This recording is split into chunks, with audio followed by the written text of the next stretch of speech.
This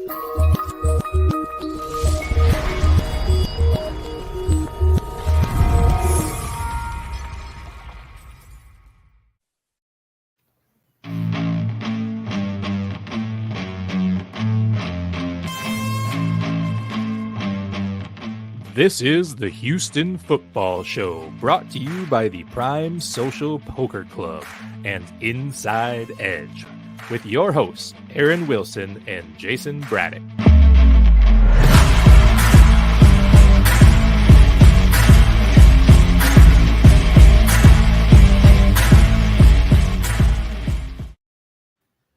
Welcome into episode 10 of season 1 of the Houston Football Show. I'm one of your hosts, Jason Braddock. Along with me is NFL insider for Pro Football Network, and here locally in Houston, Texans insider for KPRC2 and Sports Talk 790, Aaron Wilson. Welcome in, Aaron. Thank you. And we also have Jonathan Danger Cole, one of the two producers, him and Mark Larson from iLogic Media. Danger, we appreciate you being with us tonight. Cheers, my friend.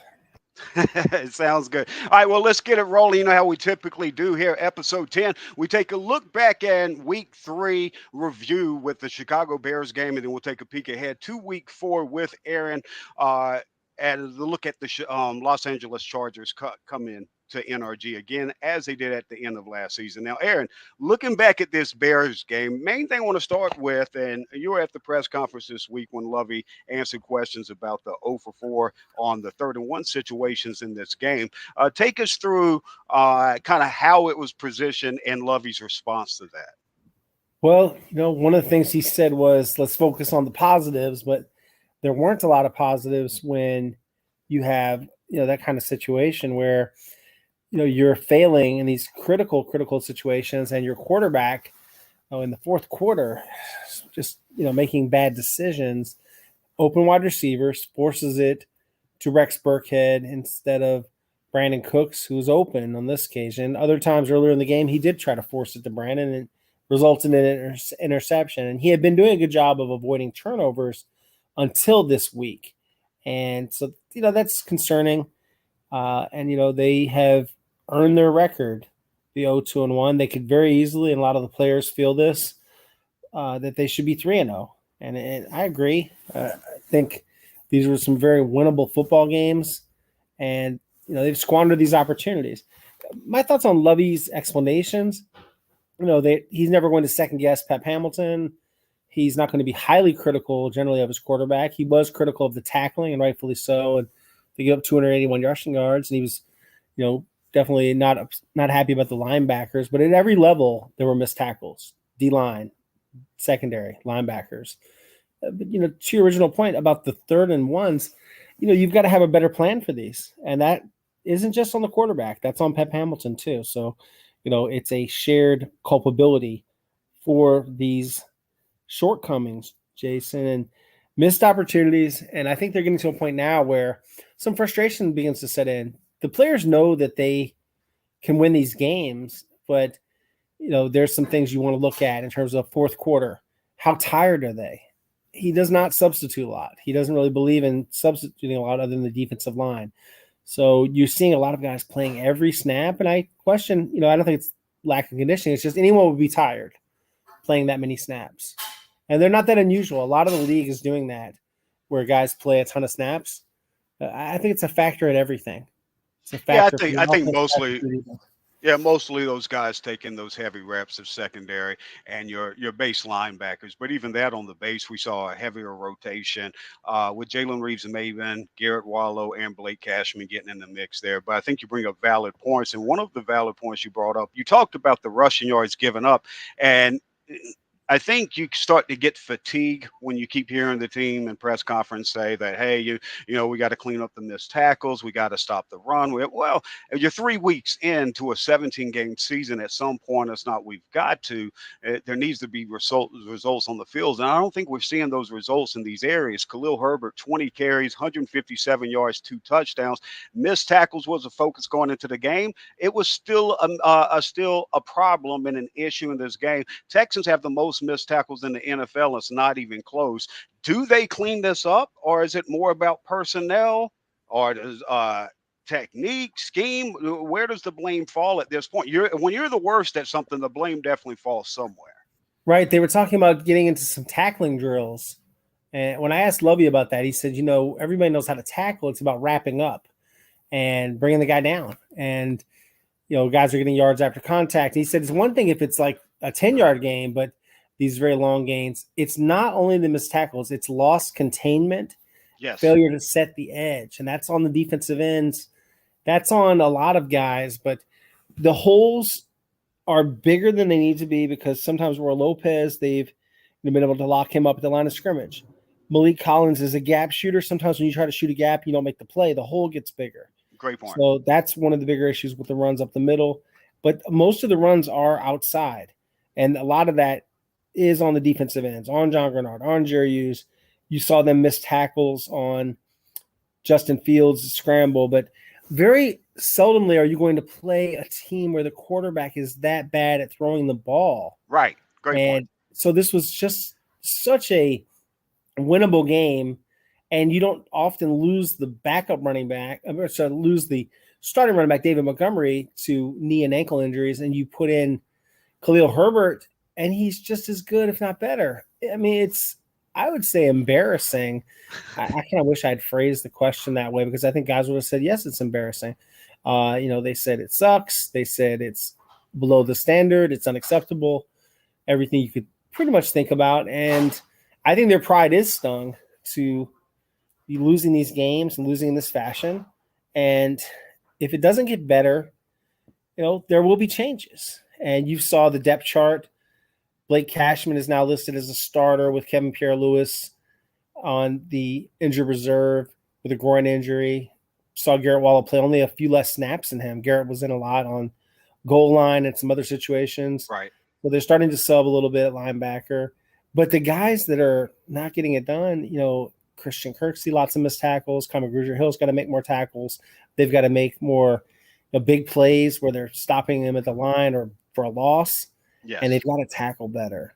But it's a defense that's small at linebacker and relatively undersized for the interior line. They emphasize quickness. And, I don't know how well built they are to stop the run. And to go back on a point you made earlier, Aaron, with that contain and getting those edges, a lot of times when these DNs are designed to go inside or they're going inside, there are linebackers or in some situations safeties coming up to fill that void behind them. And like you said, even these linebackers are giving up contain. As great as Jalen Petrie played, and he's young, so I mean you give a little bit more grace, especially how well he's playing and how quickly he's developing. But I mean the Khalil Herbert touchdown run, the first one, he spins off inside when he's the last bit of contain on the outside. So yeah, I think the frustrating part is throughout the entire team that even when units or players are playing well, they make the mistake. One person makes a mistake that is critical. And at this point, 3 games in, it does become intolerable. Now, going back to Davis Mills, you did talk about him throwing those 2 picks and on the road in his career, 5 touchdowns, 11 interceptions, protects a little bit more at home. 14 touchdowns and 1 interceptions. We'll get the Chargers at home again this week. We'll talk a little bit more about that later and how well he played in that game last year. That being said, these 2 interceptions, they were both tips. And Davis Mills trying to fit one into a tight window. Another one the critical one there late in the game, it does get batted by former Texan Angelo Blackson and picked off by Roquan Smith, who was just an absolute beast in this game with 16 tackles, tied with Jonathan Owens of the Texans for the league lead. All that being said, you look at the wide receivers and tight ends. Wide receivers are second in NFL with 5 drops.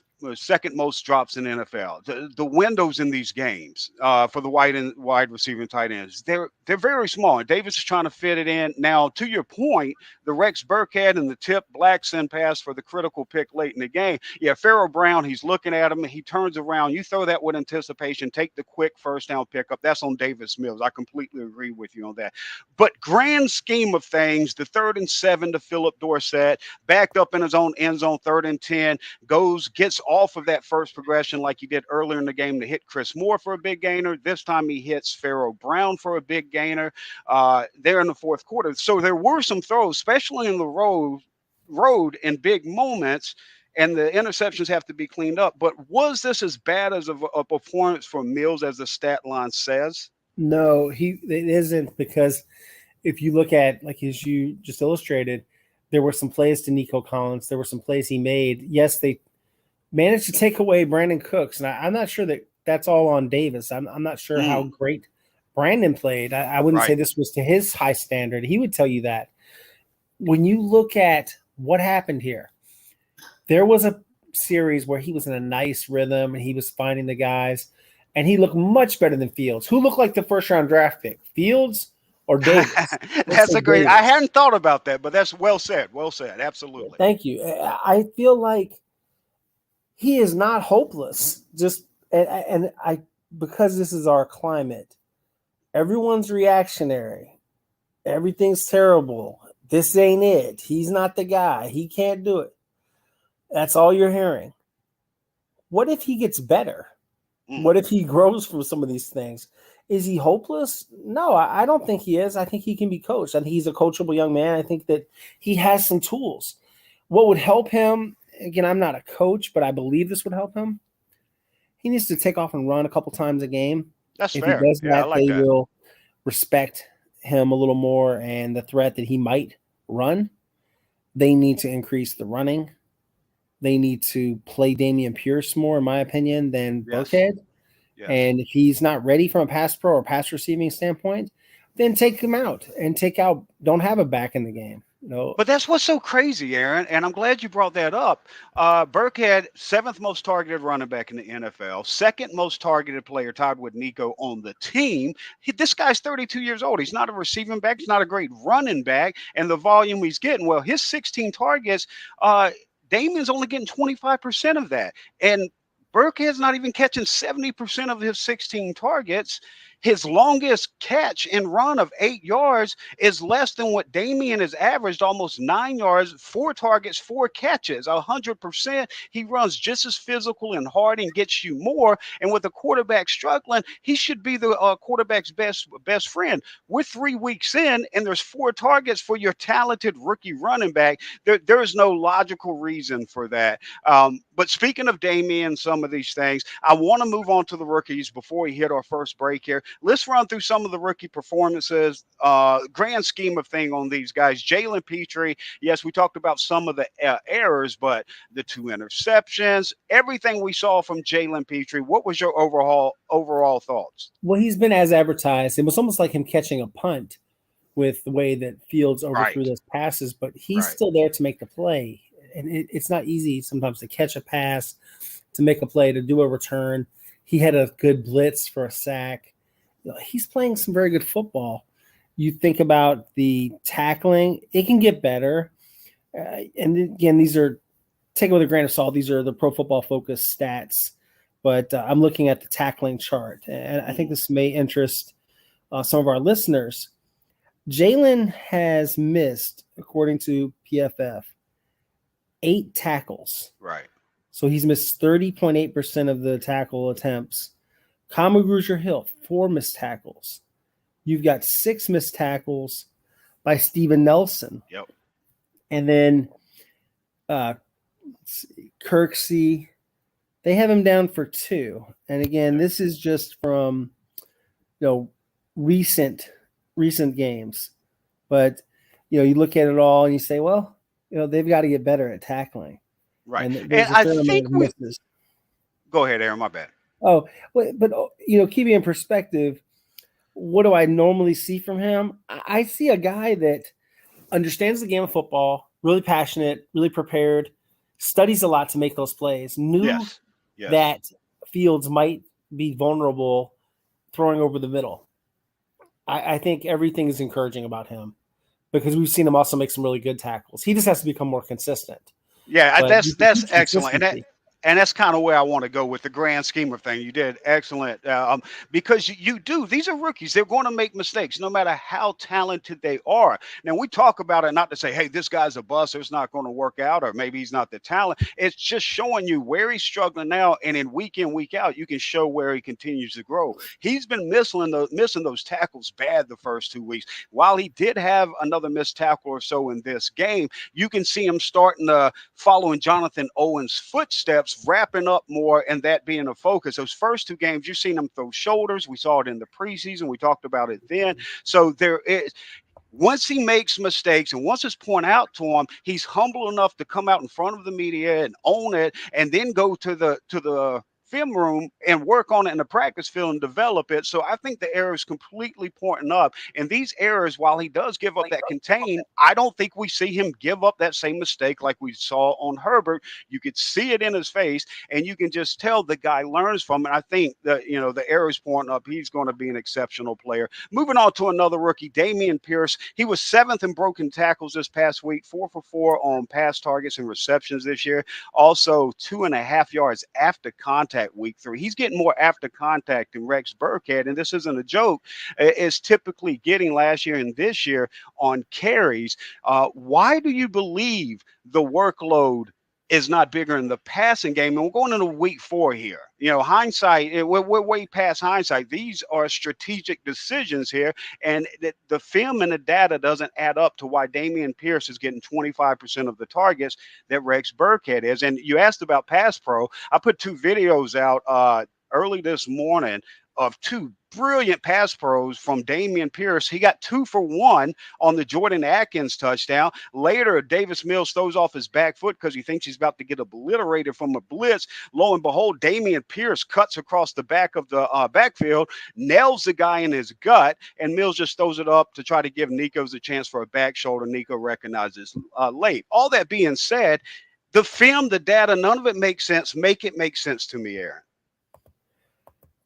Very great question and insight, Jason. When you think about what, Dameon's strengths are, it's breaking tackles, it's running downhill. He actually has nice hands and good routes, and he is physical, as you said, in pass pro. Rex is a little more of a polished receiver, though. He's been playing a lot longer, over a decade longer, and they just trust him in these critical situations. They also have a background with him, Nick Caserio from New England. And it's not like Rex is sorry. I mean, Rex is, he's solid. He's a very reliable pro. But I question, basically, even though he said he wasn't benched, Dameon fumbled. He was trying to get extra yards. He Twice, told us after the game in Chicago where it sold the field. That's fair. When you fumble, Lovey's not different from many coaches. If you fumble, you're going to be watching the game from the sideline. How about if you throw an interception? You fumble twice, you're gonna be watching. You're gonna be on the bench. How about if you throw 2 interceptions? Yeah, I get it. Yeah. And it's tongue in cheek. I know you're not going to bench her. Right. It's hard to come back from that because then the fellas, they are like, oh, Davis is not the guy. I don't look at him as the leader anymore. And it's tongue in cheek, Aaron. It's tongue in cheek. Oh, no, yeah. I'm sorry. Yeah. I'm a little tired today. I apologize. But no, you're fine. On the humor. But it's funny. What I would say is it's a work in progress. He's played 3 games. The qualifier is he's a rookie. He platooned a lot at Florida. He was on his way, in my opinion, to a 100-yard game if they just played a little bit better and be able to sustain it. Sure. I feel like there are going to be some better performances ahead. This game against the Chargers is an opportunity with Joey Bosa expected to be out and no Rashawn Slater on the other side of the ball. Excellent left tackle from Clements High School in Northwestern, first-round draft pick. And, you think about the personnel, the biggest challenge I think is going to be is what they deal about Herbert, Eckler, and Mike Williams, and Keenan Allen. And those will be difficult matchups for them. And we'll see if they're up to it. They play a lot better at home, in my opinion. This team probably comes back and we see another competitive game. the Chargers aren't playing very well right now, and they've got a lot of injuries, like you mentioned. So injuries. It'll be interesting. We're going to get to our first break here in a second, and we'll also break down that Chargers-Texans matchup a little bit later here with Aaron. We'll table the rest of the rookies to later in the show. The Dameon Pierce, even with Pierce though, put a final point on that. And going back to the comment, yes, it's being tongue in cheek, but the point, Holden, is that you're going to have these guys make mistakes, and when the fall off in talent's behind them, and you're absolutely right, you're not really going to bench your starting quarterback for 2 interceptions. But the point being is that these are pivotal positions where the fall off is heavy behind them, so specifically talking about the running back position there behind Dameon, and you're in a game you need to win after having 2 opportunities to win the first 2. At that point, slap his hand, bring in Burkhead for a couple plays, but then let Pierce be that bell cow guy, passing game, running game to get the win. The teaching moment is not supposed to be as big as winning. Lovey said that out of his own mouth a couple weeks ago when he said the focus on winning is more important, than teaching. And I'm paraphrasing there. They're obviously going to still teach and develop these guys. Now, we'll get more into those rookies a little bit later. I want to talk about some of the vet performances and get into some of those areas with Aaron next. But first, let's take a first break here with our title sponsors. Come out and enjoy Houston's longest-standing poker room with a stellar reputation for class and quality, Prime Social Poker Club. At Prime, you'll enjoy an upscale social environment, fully stocked bar, gourmet dining, pool tables, dozens of poker tables, and many other fun games throughout the venue. You can also join their over 21,000 members with a lifetime membership for only $10. What are you waiting for? Get into the game. Come join us at Prime Social Poker Club.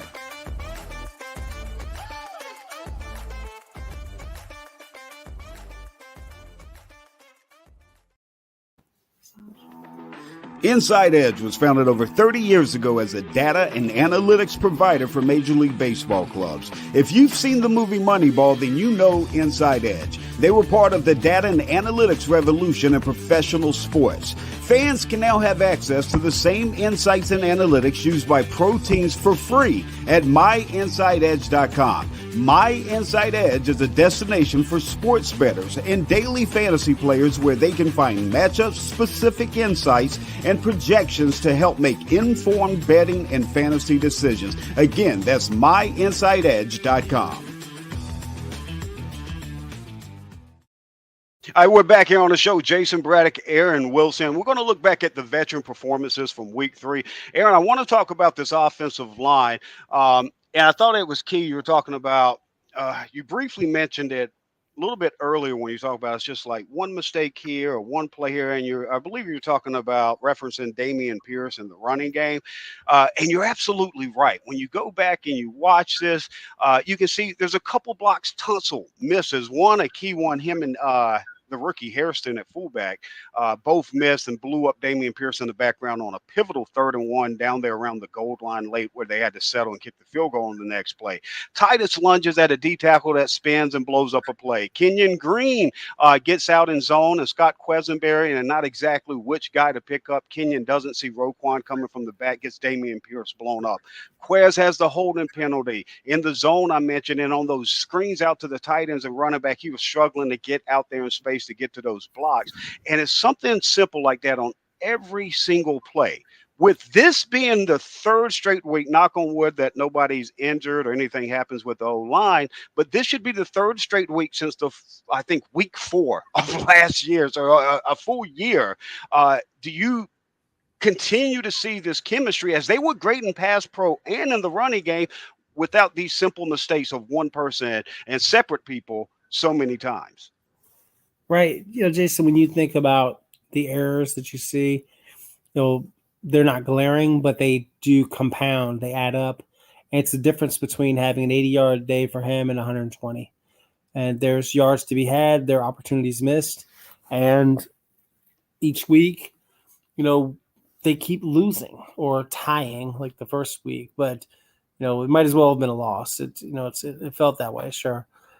They're at a point now where manufacturing victory is going to get tougher and tougher.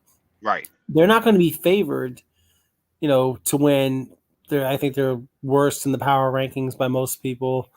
When they play the Chargers, despite no matter how many people are out, unless you tell me that Herbert's been ruled out, right? Which I don't think that's the plan. He's just going to play with it and manage it. Okay, you're not going to be favored. You're not going to be favored to beat the Jaguars, even though you swept them last year, because of the Jaguars' improvement this season. And that game, to me, a team that they swept last year, that's going to be the truest measuring stick that we've had, a litmus test or whatever, of this young season. Once we see how they match up with Jacksonville. But, this game, it's going to be hard. They're going to have some reasons why they should be competitive and win, and there's going to be many others like the Khalil Macks and all these other great players that are hard to match up with. Every week they have their great players, but an exercise I've gone through a little bit is you talk about the talent on the roster, Jason. Who would start for the other teams? I'll do it, and then if you have an opinion about it, have you weigh in as well. Brandon Cooks, Laramie Tunsil, Titus Howard, those guys would start for the majority of the other teams. When you think about their guards, probably not. Their center, probably not. Kenyon would eventually start, but maybe not immediately on a team with an experienced offensive line. Chargers have Zion starting this week, sure. So a first round probably. So, but I get your point. This side of the ball, so we're at about 3 to 4 on offense, and then on defense, what? Maybe Jerry will be a situational rusher for teams that have a younger, more stalwart defensive end. Probably John Grenard, Malik Collins, most of the teams. Probably none of the linebackers, except for teams that just aren't very good at linebacker. Fair point. Jalen Petrie, Derek Stingley. Yep. I think Steven Nelson starts for pretty much every team. He'd be the number 2 corner. So you have a few guys. You've got makings of a fairly talented secondary, but it's not enough.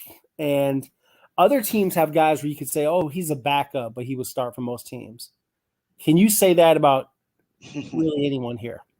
That's a fair point. No, I'm not going to go contrary to anybody you said there because I think it's all valid.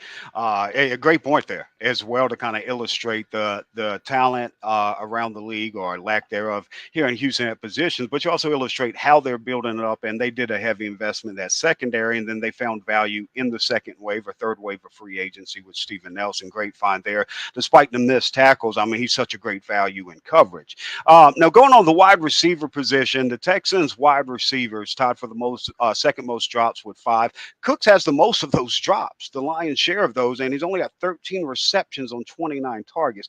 By far, the lowest catch rate of his entire career. And we talked about the lack of wide receiver, tight end separation. They've already brought in Jordan Akins. They've already brought in O.J. Howard. Now, Tyler Johnson, I'm guessing he's going to probably be active this week. But what can you do at this point with this roster? Or is it just go back to the illustration you talked about, talent around the league versus the roster in 2022 in Houston? I'm not sure that he'll be up because he doesn't play special teams. And Chris Moore is playing so well, quietly playing very well. But Dorsett's he should be playing more, in my opinion. That was a great catch by him on the sideline. That's true. He can make some things happen. And Nico Collins is also quietly putting together some good play. He's averaging about 15 yards a catch. It's a very high percentage throwing to Nico. I think they're going to have to start decreasing the targets for Brandon until it starts becoming more effective. And he's going to have to get to all of his progressions, see the entire field. He's seeing half the field right now. Oh, great call. Yeah, 100%. That's an issue. But, yeah, Tyler, it's interesting because he's someone that I just couldn't say for sure that he would be better than Nico, Chris, or Phil. And that's, that's just my opinion. But I just don't see him being much better than those guys. Okay, fair. The guy he plays most similar to probably would be, he's not as big, but he would be somewhat like Nico. Right. So depth piece to Nico there, that would make sense as well. If Nico got hurt, he might be the player that's most suited to step in for Nico. I'd like to see him. Even if they could possibly go 5 wide receivers this week with one of the worst rushing. I think it's the worst rushing attack on offense.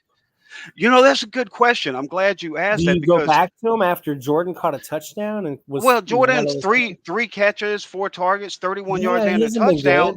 compared to Brevin, only 50% catch rate, 3 of 6, 8 yards. Yes, these are small sample sizes, but Jordan Akins looks like he's ready to play. And it's kind of freaky here, but all 3 of the passing touchdowns have gone to the quote unquote third tight end that was just added to the team and, and let's say it this way, activated for the first game with the team in 2022 when they caught that touchdown as the quote unquote third tight end. So it's kind of odd where the production's going, especially with the Texans being one of 3 teams with wide receivers not recording a touchdown through 3 games. Right. You look at the scoring distribution. I mean, they don't score enough points, period. They're one of the lowest scoring teams. And they're also a team that, they're good at scoring defense, but they're just, they have the makings of a defense. They don't have much of an offense. And in media and the fans and everyone, yes, we know that Damien's good, but we're still not talking about, regardless of whose fault it is, a lot of production. 80 yards is not that big a deal. And you could say some of it's on the circumstances. It's not on him. It's just. Well, some is. He has missed a couple cuts here and there through the first couple weeks, but the dude had limited workload in college, limited work in the preseason, limited work with this team. So you can expect that. But he had one really, really miss. And it's the cutback that he's missing. But he runs so physical and powerful. He makes up with what he gives you, especially with the other options on the roster. They bottom line have to be more productive. And, it's not an emotional thing for me, but is it just for the sense of, is it getting tiresome talking about the same storylines and narratives about this guy's not good enough, or this guy's disappointing, or they should do more with this one or that one. That's what we're talking about here. But there's only one number that matters, and 3 really. 0, 2, 1, their record. Right. And everything else is, part of the symptoms of the problem, but you either win or you lose. And, I can pick up any cliche that I want, but to apply to that. But there are so many reasons for the defeats. And ultimately, they lack talent. And I was talking with one of the players about this, and I said to him, my theory that their margin for error is way too thin. Right. They got to win the turnover margin. And he said, bro, exactly. We're not even close to playing clean enough football to where we should be expecting to win the games. It's not like it's on the refs. It's not like the other team's playing that great. It's on them. They beat themselves. And, some of that's on the players and some of that's on the coaches, but you have to be coachable and you have to make less mistakes. There's a lot of, I won't call it excuse making. There's accountability. And yes, I believe guys so. The locker room is good. They're good guys. They're very respectful, mature men, but you got to get it done. And you do. Like you said, it's a results-driven business. And before we get to this break and move on to the Chargers, Aaron, I want to get your thoughts on a couple things on that defense. You talked about Malik Collins. We talked about Rasheem Green and the linebackers, but going a little bit more into detail on that. 7 tackles yesterday from Rasheem Green. He was so big. I don't want this to go unnoticed that he was so pivotal in run stuffing from that DN position. Last 2 weeks, not just this week, 2 sacks, 4 quarterback hits, and 12 tackles. Also, Malik Collins, like you said, when he does penetrate, he's on point like a missile when he does shoot the gap and get there. He actually forced the pressure on that second Justin Collins interception to Petrie there. So these 2 defensive line guys, I just wanted you to kind of touch on what the team thinks of them and the performances they just put up. I think that Rasheem is a complete defensive lineman. He can play inside. He can play outside. He's a very well-built 279 pounds at 6'4". This guy, I was surprised that there weren't more people bidding on him. He had 6.5 sacks last year for Seattle. Right. It's a good signing. A great signing is Jerry Hughes. Rasheem is a very good signing. And now that he's over the injury, we're seeing good performances by him. And it's the kind of things that when you lose some of these bright spots, they do tend to get overshadowed. But he's someone that is coming off of a good game, and and he's part of the solution, not a problem. I think that Rasheem is commendable so far, and it's just a few things. Yeah, John Grenard and Jerry Hughes, they had really good games. They both missed that tackle. Yeah. Sometimes it's just one play, and that's why you don't get chances sometimes. You have to capitalize. You have to really be on point all the time, and that's what the good teams do. Right now, they can't call themselves – they can say we're a good team, that they have the makings of a good team, but until you actually win the games, no, you're not a good team. You're a team that doesn't know how to win yet. And the only thing I'm really encouraged by is the effort and the fact that they're competitive. And that's what leads me to believe that some wins could be around the corner, or they figure it out and they're setting a foundation for the future where some of this, standards that are being set about playing hard, which you would think, oh, well, that's a given. I don't think every team plays hard all the time. I think that they do. I think they give effort. The buy-in is good. And I think the coaches have to adapt too to what they're seeing. What do the analytics tell you? And the load management is something you think about how much these guys are being used. Solving the fourth quarter to me is going to take substitution. And I can't emphasize that enough. There are some guys that need to play less. Well, let me go into that a little bit before, and we have to get to a break here in a second, but I do, because with you saying that, this linebacker group, we saw Garrett return, we saw Blake Cashman get in there, we saw Jalen Reeves-Maybin get in there, obviously with Kamu and Kirksey with KPL getting injured last week. Christian Harris could return as soon as next week. We'll get an update from you on that, but can these linebackers get off the blocks? And if not, is there a fix there, whether it's Garrett, whether it's Cashman, Christian Harris? Do you think these guys can come in and make a difference right away? I think there are, once they're all, fully established, there's a chance. I don't know if they would replace anyone, but there might be, some argument for plugging in Harris or Wallow at some point. And, Cashman, he's good, but he's more of a sub linebacker. I know Neville Hewitt, I believe this, would not miss those tackles. Neville is a hard hat kind of guy. He might hit somebody pretty hard. The biggest thing is Kirksey. Kirksey's capable of doing some things in coverage. He's a nice player. He's solid. He's not playing very great right now. He's made a few flash plays, but his overall body of work is not very good right now. And Kamu's not making the tackles for losses they did a year ago. Right. They're just not there. I don't think it's time to panic and bench these guys. But at some point, you do want to get a chase linebacker like Christian Harris on the field.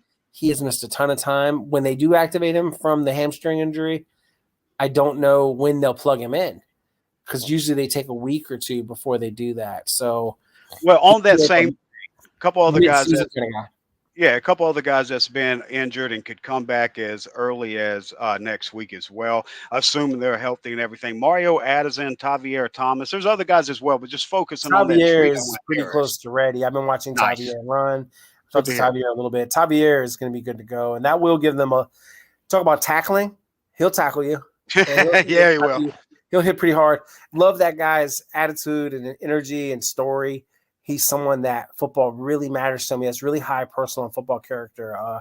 Definitely a lot of respect for Tavier and what he's all about. How close do you think Addison is? Addison's groin injury is not that bad. Okay. I think he could be back soon. The problem is going to be, do you need him? Because they almost overloaded the positions at the defensive end spot. Right. So is he going to be up? I would think that he'd probably be up instead of Damone Harris. But, Levy made a great point the other day. I got to give him a lot of credit for this, because people obsess about, why isn't this guy playing? What about this guy? You can only have so many guys up. Yeah. And you think about what they have up. Damone Harris played, but he played one snap. Yeah. So it's like him, and actually on that one snap, him and I forgot who were the other. Maybe it was Ogbo. Both DNs squished the pocket and forced Fields out, but nobody was there to stop him after he was squeezed out the pocket. So it was a good rep for him. It really was. I mean, Damone's a good football player, and you hope that everybody can play more, but there's only so many snaps. Yeah, absolutely. I mean, I think you don't want to take John Grenard and Jerry Hughes off the field too much. Right, and you had to take them guys off to get Rasheem Green in there because he was just so pivotal against the run this I week. But think that what might help them a little bit is having Kurt Heinisch yes, once he's they've got to be get active him back. again. That's Yeah, crazy to say. You have to have an undrafted free agent back, but they have to get him back. he's a real player. And Michael Dwumfor, he'll make some plays. He doesn't Yes, he will. You can't necessarily move look him. like the guy that But you is can't like, move him. he's tough. So is, Yeah. and Thomas Booker has shown me some things. They have the makings of a good defensive line. They make a good secondary. I think the weak link on the defense right now is the linebacker position. Yeah. And that's not what's supposed to happen in this Lovie Smith defense. Right, absolutely. And I mean, you brought in so many guys. You brought in 58 of them. So I mean, and you kept 25. So you would expect 3 of them to hit. Obviously, hyperbole there. But last thing before the break, Cedric O'Brahe. You had the news earlier that he was signed off the Texans practice squad. He had previously gone onto the injured list on the practice squad. Deculus, had the injury as well. So you're really talking about 3 tackles on the team here, none on the practice squad now. What are your thoughts at the position? Is something they're going to have to go put a priority focus on to bring in somebody that can actually play in case there's an injury. Right. I mean, they worked out several safeties the other day, like Bubba Bolden and Brady Breeze, and they looked at wide receivers. They did not look at any running backs. And, I think there's always tackles on the street that you can get for the practice squad. I don't think it's going to be that tough. I mean, Deculus is sort of week to week. He's in a walking boot. He's injured his foot. He doesn't. That's the update I needed. Okay, so you've got that. Unless an injury hits, they still feel pretty. But I don't know Deculus. when he'll be able to practice. I don't think it's this week.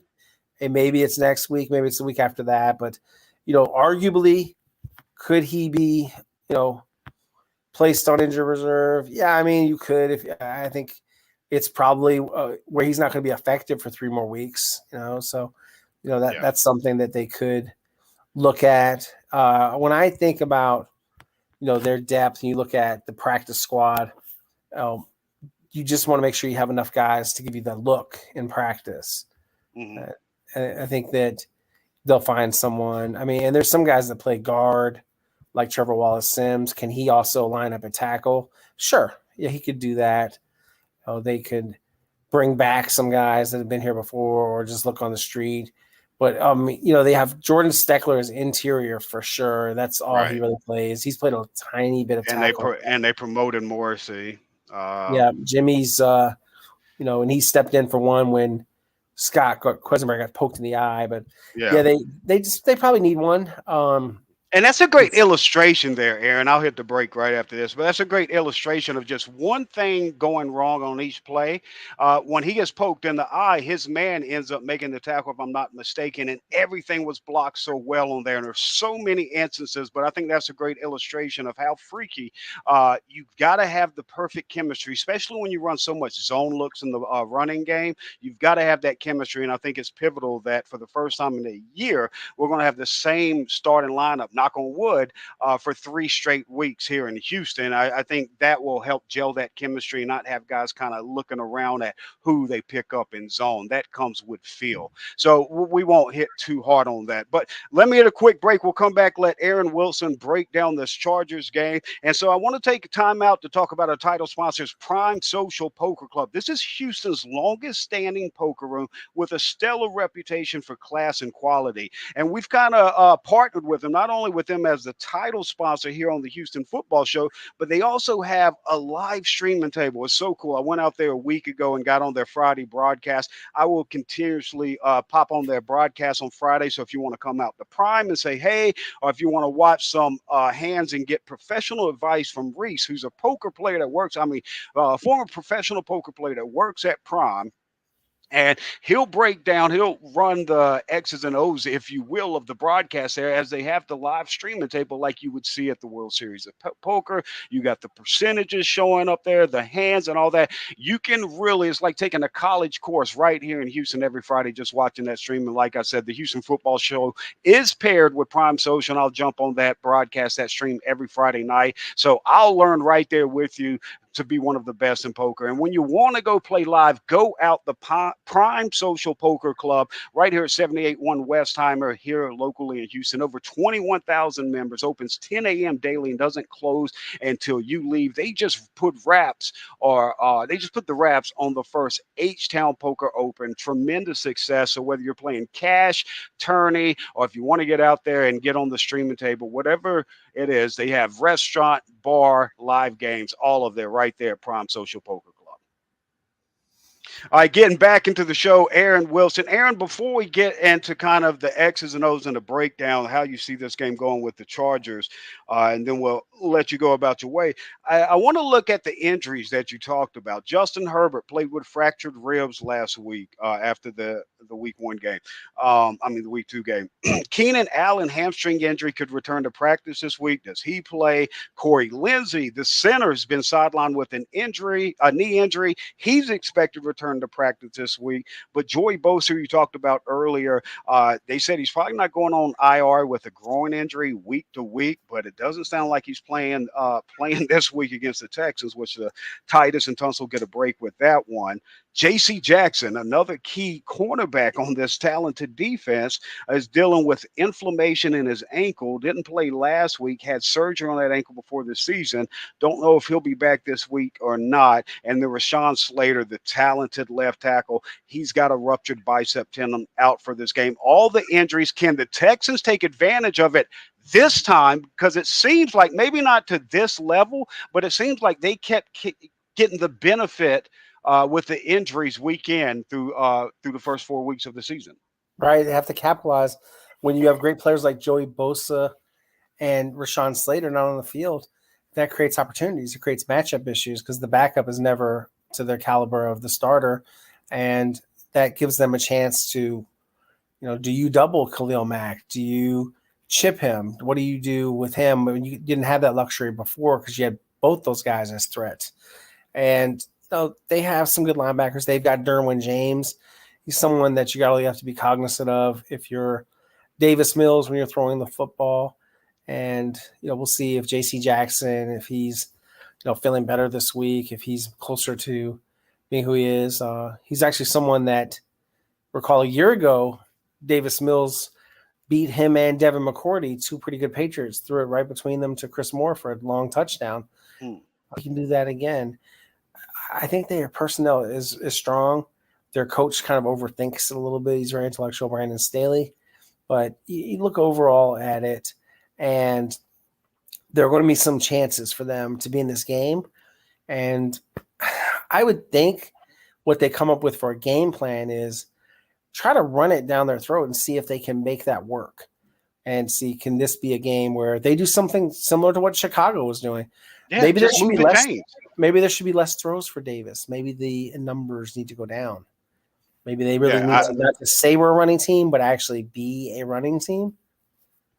No, I think right, absolutely. Where let the actions back up the words, especially when you're 4 weeks into the year. And I think what plays to their favor is not only the injuries on the offensive line for the Chargers this week, but also Austin Eckler, out of all the qualified backs, is 2.5 yards per carry, is dead last. The Chargers are dead last in their rushing attack. So this week, your weakness. He's got almost no help, by the way, behind him with Josh absolutely King, Isaiah Spiller, and Sony Michel. He has to be high volume, and it's been pretty topsy-turvy. He's really good. Would it surprise me if he upped that average this week? No, it would not. I think he could do well against the Texans. This might be selfish, Aaron, but what I want to see in this game is more man coverage, and the matchup I want to watch is Derek Stingley Jr.'s against Mike Williams. That's a matchup worth the price of admission. And also gives you a better chance against the big wide receiver. Yes. Whereas I think Steve Nelson, who's an old, crafty pro, may be able to understand Keenan Allen's very slick routes and match up with him. He's also played against him before. So, I like Steven's chances better. But I don't know if they'll do the follow thing. Right. You've seen already, like he held his own against Cortland Sutton. And then this past game, it really wasn't much of a passing game.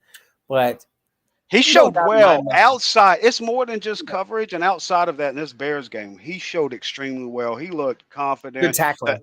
The tackling is just flawless for a team that has the most mixed tackle. For your rookie corner for it to be his strength, and the angle he takes, the speed he uses, the active hands when they're trying to stiff arm him, the combat, the way he took on a pulling guard and sacrificed his entire body to free up his linebackers. Him and Petrie take on pulling guards and linemen better than the Texans linebackers are, and these are rookie secondary players. So yes, we're not seeing a lot of like the Hard Knocks guy, Malcolm Rodriguez. Right, one of that thumps the guards the way he does. Yeah, exactly. You don't have that guy flying through there, opening it up for everyone else, and it's not there from that linebacker group right now.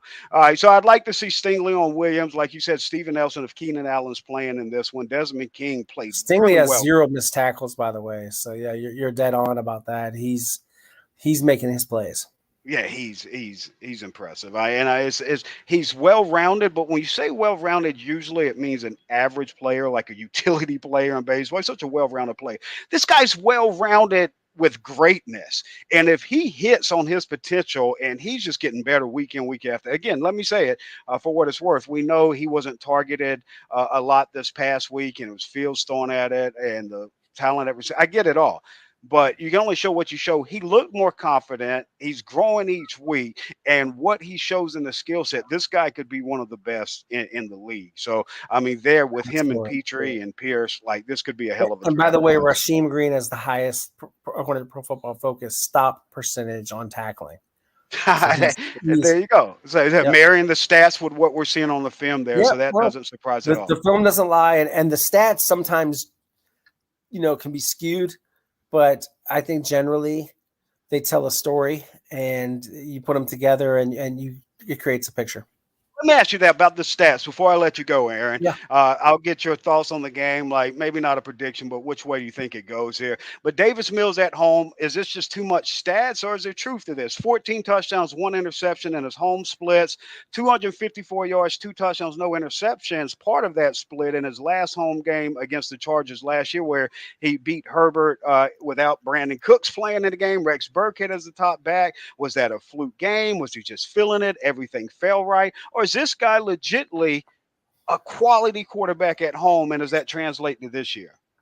It's a symptom of being a young quarterback, and they, tend to, I would say, play better in home games. And it's just, he's still developing. It's just very much like you look at, where he is in his development, and he's more comfortable at home. And, I don't know if he would – it'd be an interesting question, actually, to ask Davis on Wednesday to see what he thinks about that. But, hopefully you or someone else puts in that question to him, because I still want to hear his answer. Yeah, that's the key. It's the content's the key, not who asks the question. So, I mean, I definitely would like to hear that answer as well, too. Aaron, I appreciate your time. Before I let you get out of here, how do you see this game playing out, whatever you're comfortable with, whether it's a prediction or just how you think it plays? I'm going to go ahead and I'm going to just a gentleman's bet. Let's do it with you. Maybe we'll do a Starbucks on it. How about that? Wait, who are you taking? I mean, before I agree, who are you taking? Houston. Wow. I'm going to pick Texans for the upset. Wow. I like it, but I can't get there with you, so I'll do the bet. I'll do the bet, but I'm not a coffee guy. I'm a sweet tea guy. They have a tea. Oh, no, I only do Raising Cane's. I'm bougie with it. I get a Raising Cane sweet tea for every day for like 3 years, except when they're closed for holidays. All right, well, how about this? A little OCD. I live by a Raising Cane, so if there we go. I lose, I can still go to their drive-thru and get you one. All right, large sweet tea, light ice, please. If you want some chicken tenders too, I'll yeah. Okay, let's do it. We'll do a combo because Starbucks maybe we make coffee. This a little new fun tradition. Yeah, exactly. What's a Starbucks coffee usually cost? Like $25.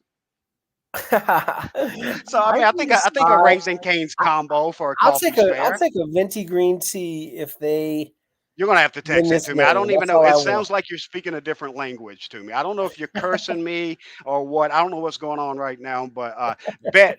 I'll take the deal, though. I can't take the Texans until I see them back up their words on the field, not Okay, get out of the you're words. Chargers, and I'm going to take the Texans. I'm taking the Chargers. And Do I have to give you points, or is it straight up? We're just betting a little bit of beverage, and okay.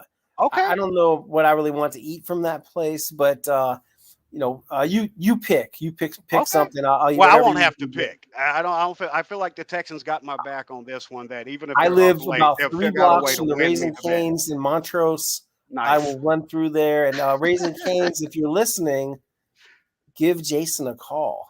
Houston Football Show at Gmail. There are a couple advertising spots left open. So, yeah, I mean, absolutely. I didn't think about that. Great, Aaron. You pick up quick. I like it. All right, Aaron, thank you for your time. Go enjoy your evening with your lovely wife. I see, Yoda. All right, buddy. Have a great night. All right, take care, Aaron. All right, that's Aaron Wilson. He's got the upset pick, money line it if you're riding with Aaron Wilson this week on the Texans at home against the Chargers. I'm going to come up in the last couple segments of this show by myself here. Before we do that, though, let's hear from our sponsors. Prime Social Poker Club opens daily at 10 a.m. and doesn't close until the last person leaves. Now, that's 24/7, 365 days a year, so you can always get your poker game on at Prime. Also, daily, free play starting at 10 a.m. to 1 p.m. with happy hour from 4 to 9 p.m. They have daily and nightly tournaments with buy-in starting as low as $60 and going as high as $5,000. Now, check this out. Guaranteed prize money as large as $2 million. What are you waiting for? Get in the game. Prime Social Poker Club here locally in Houston, 7801 Westheimer.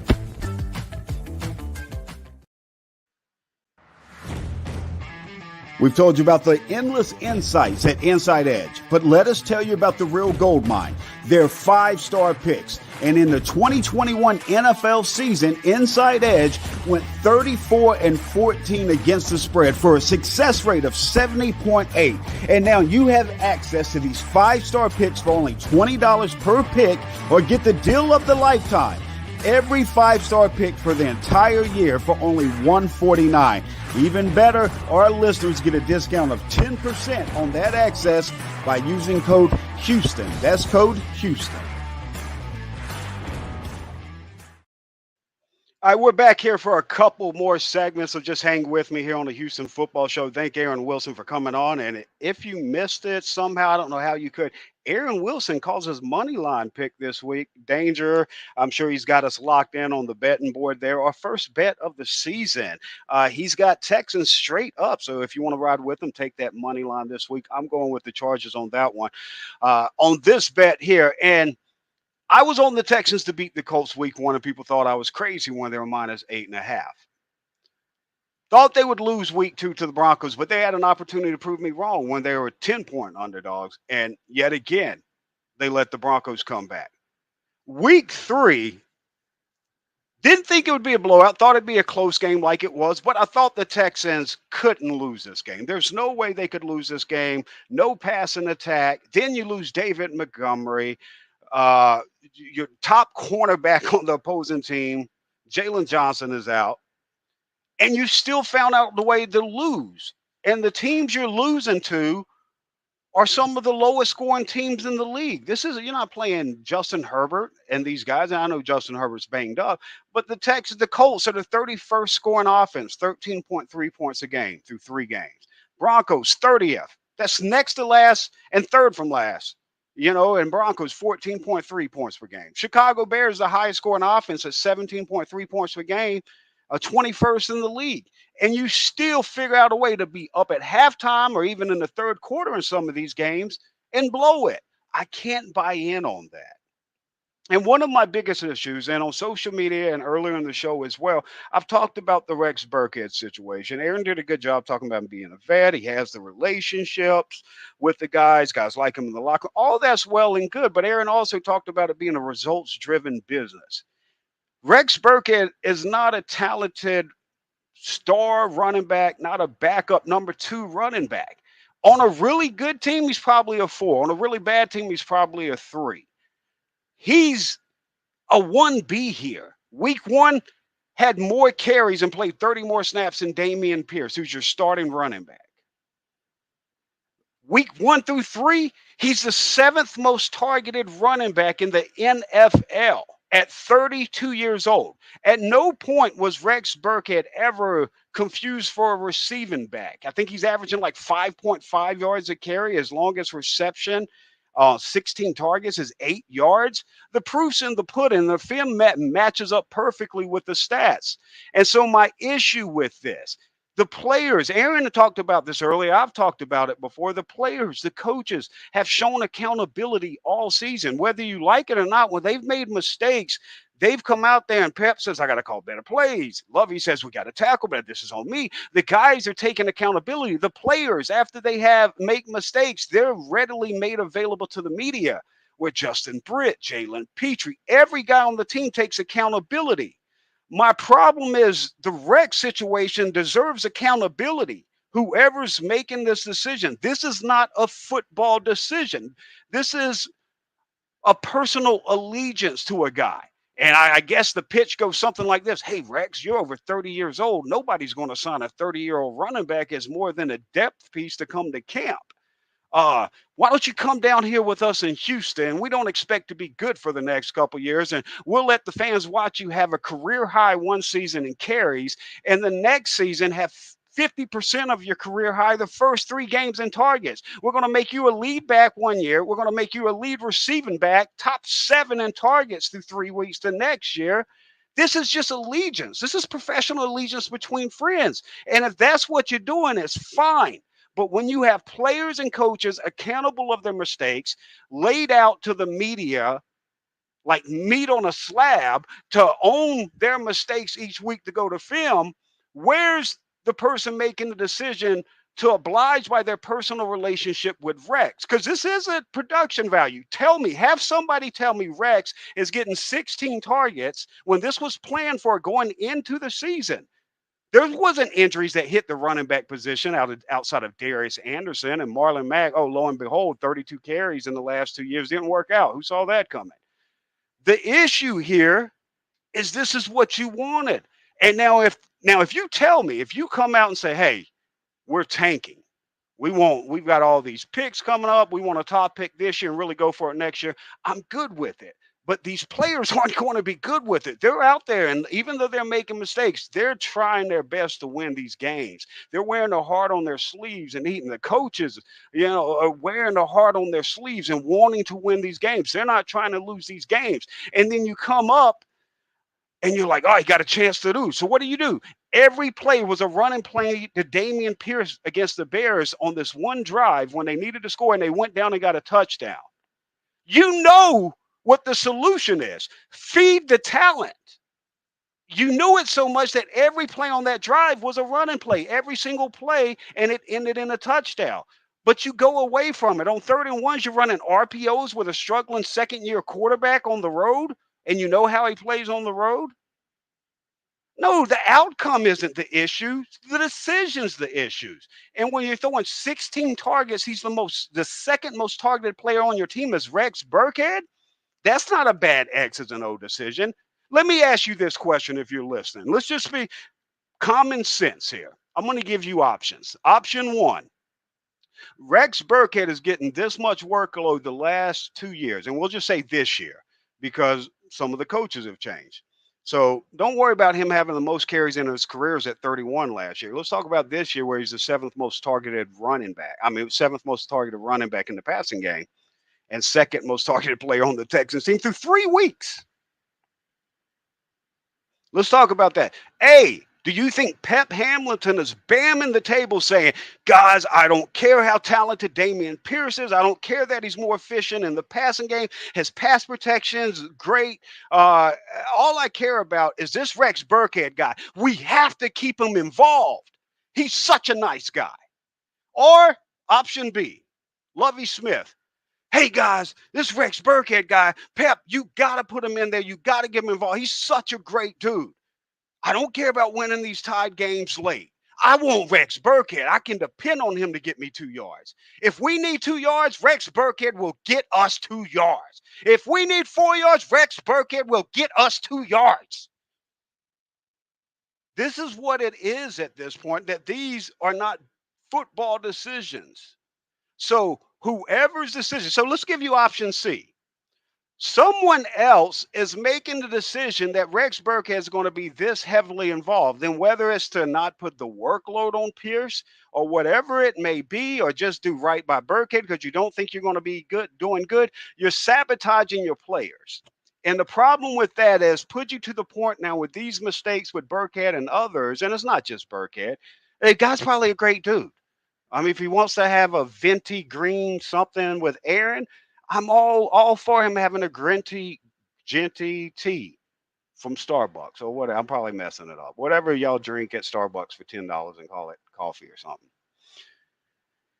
Might be a great guy. I talk about football. I talk about X's and O. I watch as the film. I'm telling you, this is not a football decision. Logically, it's not. And because of some of these non-football decisions, allegiance to personal relationships, the Texans are 0-2-1 when they really should be 3-0. And that would be the storyline. And so if it continues to play out this week and you lose to the Chargers and you lose to the Jags, who are playing stellar football right now on both sides of the ball, you lose to the Jags before the bye week, you're looking at 0-4-1 at the bye. What do you think these players are going to give you back on the field when they realize that you're not completely balled in and they're taking full accountability? That's going to be backfiring, and that's going to be worth watching there. So all I'm going to say, because it's not a football move. I need somebody to tell me it's a football move and explain it to me. That, Pierce fumbled twice in that game. If he fumbled 10 times and the option is Rex Burkhead, give me Dameon Pierce with an eye patch or broken ankle and the possibility of a third fumble. Because that's the guy who's getting things done. Dameon Pierce averaged 2.5 yards after contact. Do you realize that's what Rex Burkhead is basically giving you when there's holes there, when there's running lanes there? It's not a contest. So you're sabotaging your own team. You can't tell me you can't upgrade and bring in a receiving back like everyone else who's on that top 7 most targeted running back list, just top 10. You can't tell me you can't upgrade that position. It's on purpose and it's intentional. At this point, Dare, Royce Freeman, Jared Dokes, I would be willing to see anybody else that you need to give a breather to, but don't sell to me. We trust Rex. There's a lot of guys that you could trust to be mediocre that aren't getting carries in one possession football games, aren't getting targeted second on the team, second most targets on the team. All right, lastly on this Chargers game, before I look at the rookie review here in the last segment after a break, can Houston win? Absolutely. They can win, but it's a different question. Chargers have the worst rushing attack. Houston could take Stingley and really get physical and man him with Mike Williams, and I think that's in his wheelhouse. Nelson on, whether you put him on Josh Palmer or Keenan Allen, and take Desmond King and put on the other, Palmer and Allen are PPR type guys, points per receptions going fantasy verbiage, meaning that these are high volume guys that you're going to hit high percentage passes. Mike Williams is the death stroke, and the Texans have been giving up big plays. Reverse the Equanimous St. Brown. I mean, he's just the 52-yarder to Khalil Herbert. And Jonathan Owens, one of the guys, the epitome with him and Stingley of wrapping up tackles, making the tackle and everything else. For him to miss a tackle when he rarely does on that opening rush for Khalil Herbert of 50+ yards, and he misses right at about a 10-yard mark. I mean, he gave up 40+ yards after that missed tackle. And I hate to pinpoint him because, he wraps up everything. But on that one, that missed tackle was pivotal. And you can't see that from the guy who's leading the NFL in tackles, and it's great for him in wrapping up when other players in that secondary are missing tackles. You don't have that benefit. You got to have Stingley and Owens continue to be lockdown tacklers. All right, Chargers one-dimensional, but we already saw with the Bears one-dimensional. Texans can still blow that game. I want to see Stingley on Mike Williams. Let Nelson, and if Keenan Allen's playing, let him get on. Even if it's got to go down into the slot, let him get on Keenan or Desmond King there, or Josh Palmer. You can put Nelson on Josh Palmer as well. So main thing, though, I think you take Stingley. And I know you're going to play a lot of zone looks, but moving away from zone, I would play a lot more man with Stingley on Mike Williams. They don't have a running game. What if you take away the one big threat in Mike Williams? Yeah, you got Gerald Everett at tight end you're going to have to pay attention to, and former Texans DeAndre Carter.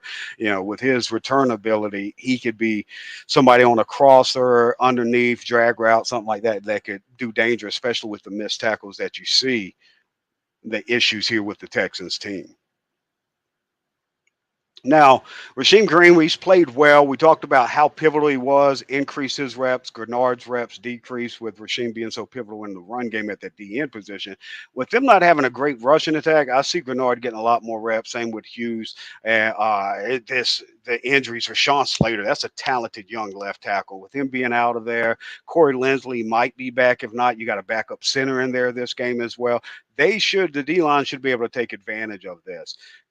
Jerry Hughes, Khalil Mack, vets. Both guys are tied for second in the NFL with 4 sacks, half a sack out the lead behind Alex Highsmith. Hughes faces a backup. And while Khalil Mack faces TNT, Laramie Tunsil, Titus Howard, these two of the best bookend tackles in the NFL, especially when we're talking pass protection. The benefit there is for Hughes to have the more productive day. And then you also got Grenard in rotation with Joey Bosa, his partner in crime, being out for Khalil Mack. And then you go to the safeties. Now, these teams, Derwin James, and I know he plays some linebacker, some safety, moves all over, but Derwin James leads the team in tackles just like Jonathan Owens leads the Texans in tackles. But Derwin James is more of like a Jalen Petrie type that is just everywhere, instinctual, makes plays, and he can cost you games. Petrie gets better each week and learns from his mistakes. I mean, the dude is just a massive talent and passionate about it and humble when he makes the mistakes to feed off it and learn from it so he never feeds that feeling again. Derwin James, I mean, this guy is just a complete beast. Houston can't let the Chargers safety change the game from Houston's favor. And they got to cut out the big plays. The running game can't gash you. You're playing the worst rush defense in the NFL. You cannot get gashed by this. So they should be able to play to the one-dimensional passing attack. And I would put a man over the top, let Stingley man up Mike Williams, and make Mike Williams have to beat Stingley on big plays. And let everyone else just focus on stopping the rest of the attack, the underneath stuff as well. So there's a path. I understand why Aaron's saying the Texans win this game. There's a path for the Texans to win this game. My problem is what they've shown me through 3 games. I can't buy it. I'm taking the Chargers in this one. I'm not going to put a score on this. With all the injuries on the Chargers, I don't know how it's going to play. Mills could play better at home, but I can't. When people show you who they are, trust them, believe them. And the Texans have showed me that they're a team that will play with you and even be better than you, or beat you, I should say, for the first 2 to 3 quarters. But in the fourth quarter, it's time to go home. And so I can't buy on get on against a team like Chargers. Prove me wrong. It's on you. All right, before we get to the last segment of the night, it'll be a quick one. Let me tell you about our title sponsors, Inside Edge. Now, you've heard us talk about Inside Edge. They started back during the Moneyball. If you watch the Moneyball movie, 27 years ago, they started with the data and analytics revolution in professional sports. They've got over 27 professional franchises that uses Inside Edge analytics and data, and we use it here as well on the Houston Football Show with them as one of our title sponsors. It helps you in DFS, it helps you in gambling, it helps you on broadcast, it helps you in PR department, and that's what they do. They sell this product throughout different websites, PR departments, professional teams, and now it's readily available for you too for free at myinsideedge.com. Also, though, if you do like to bet on the games and you want a high success rate, you're not going to find anything better than the My Inside Edge gold picks. 5-star picks at My Inside Edge.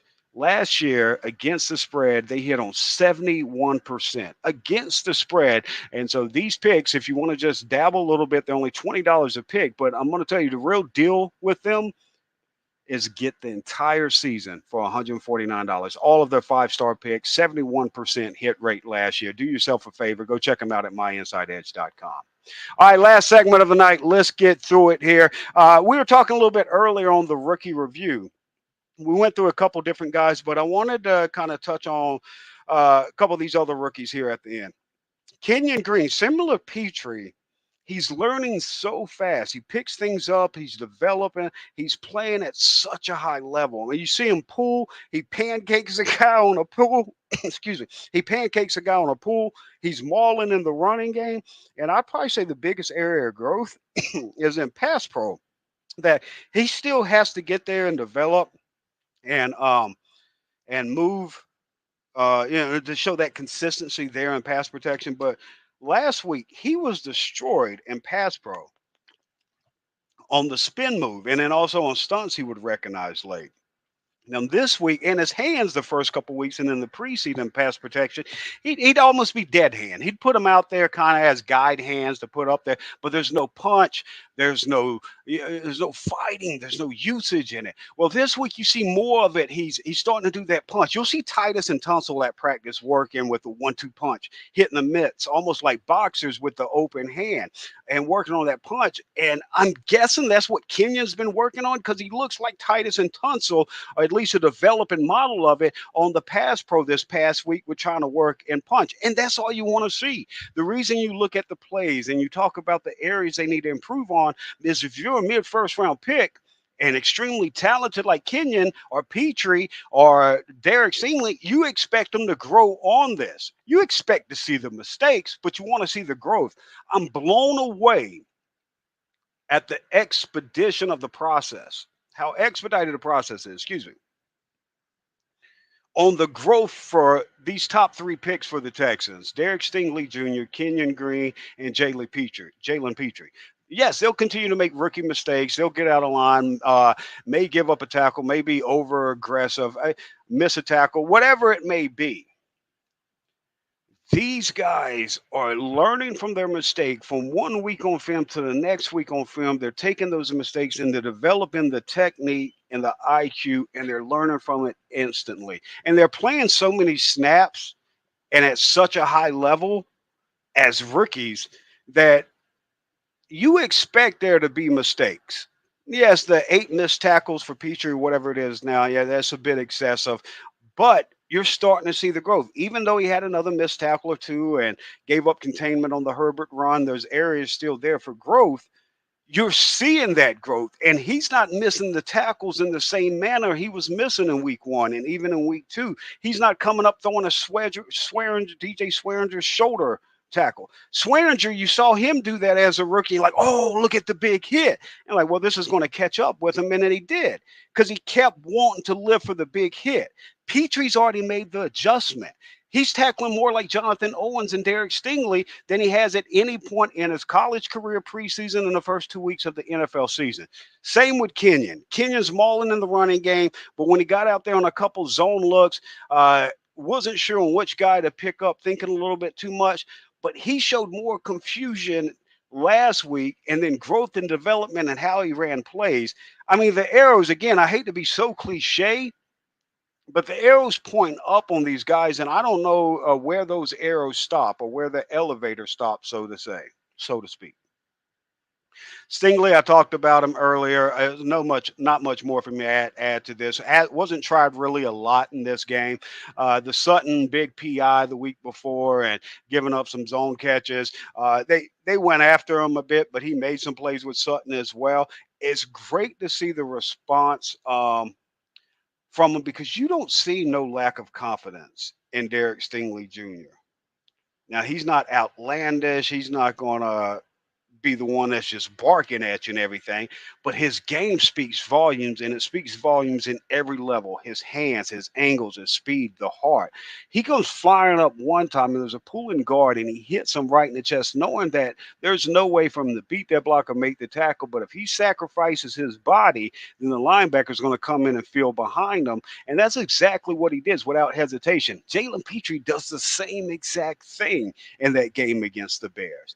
Then when Herbert, I believe it was the big run play for Herbert where Owens misses the tackle, Stingley comes from the complete other side of the field, and like a vet, like you would expect to see a rookie, even a high first-round pick, to come flying full pace, try to make a tackle or something, and panic trying to cut off the yak.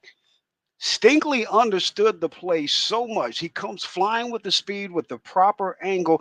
Then when he gets in close, instead of trying to make a careless tackle, giving up another extra yard or two at that point on a 50-plus yard play is worth it, rather than missing the tackle and giving up 20-plus yards or whatever was left before the end zone and a touchdown. He comes in, and Herbert, who had got many Texans players before that with a stiff arm, tries to put the stiff arm out there. Stingley bats it down violently, reaches out again, hits him down again to pull him in, and just basically bulldogs him into the dirt. This is a cornerback, a young 21-year-old cornerback in a big play, playing it like a vet. The dude's so well-rounded, has such the physique and talent and skill set and God-given ability in mind that if he hits on everything the way he's showing, I don't want to throw the comparisons out there. You know what I'm thinking about. All right, last two rookies, Thomas Booker, Troy Hairston. I like Troy Hairston, what he showed in camp, what he showed most of the part early this year. This was a game where he had a couple plays he'd rather have back. A lot of people talked about, that 3rd and 1. And down there in the goal line where if Texans get in, they score that touchdown. I think at that point it puts them up 24-20. They end up losing that game, losing that game by field goals. I mean, that could be the game-winning touchdown if you're not kicking a field goal there. So they settle for the field goal. But what happened on the play was in Dameon Pierce. Hairston comes up, tries to fill a gap, and he gets beat. He doesn't. The guy beats the block by Hairston, gets in there, and coming from the other end, Tunsil tries to get to the second level and gets beat by a linebacker. And both of these guys blow up Dameon Pierce. I mean, he's 2-3 yards dead in the backfield. It's not on the running back. And it's not on the play call by Pierce there. You need the guys to execute. And like I said, it's easy. Someone told me earlier, like, well, Tunsil doesn't try in the running game. I don't know what they're watching. Tunsil, if you're going to complain about a lot of guys on the Texans, Tunsil's not going to be one of them for me. This dude is an exceptional talent. He's actually gotten better this year. And while he did have 2 blocks on the second level in the running game that got away from him, it wasn't from lack of trying.